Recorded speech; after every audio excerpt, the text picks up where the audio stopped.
Let's take a sneak peek at Samsung's upcoming mid-range smartphone, the Galaxy A55. Samsung has made some notable improvements in its design, which is quite exciting. The Galaxy A55 continues the trend of adopting flagship-like designs following the footsteps of the Galaxy A54. What's remarkable is that the Galaxy A55 will sport a design quite similar to the flagship S24, but with an interesting twist. The side frame is where the magic happens. Take a look at the power and volume buttons. They protrude slightly from the flat frame, a design element not seen on the S24.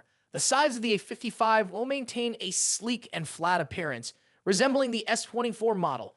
While there have been rumors about a metal frame, it's more likely that Samsung will opt for an aluminum frame, although this remains speculative. Samsung has also introduced a new speaker design for the Galaxy A55, enhancing its overall look. The chamfered frame adds to its aesthetic appeal. As for the front, the render suggests smaller bezels compared to the Galaxy F54, but we'll have to wait for hands-on experience to confirm if Samsung has indeed addressed the F54's bezel issue. Now let's talk about the concerning part. Like its predecessor, the Galaxy F55 will feature an Exynos chipset, specifically the Exynos 1480.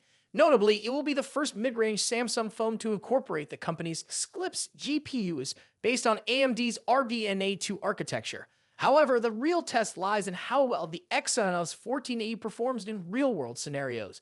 The previous Exynos 1380 on the Galaxy A54 didn't leave a strong impression, so we hope Samsung has made significant improvements with the Exynos 1480 for the Galaxy F55. In conclusion, the Galaxy F55 boasts an impressive design. To win hearts, it needs optimized software and higher-end features like wireless charging. What are your thoughts on the Galaxy A55? Share your opinions in the comments section and don't forget to subscribe for more updates. Stay tuned for the next one.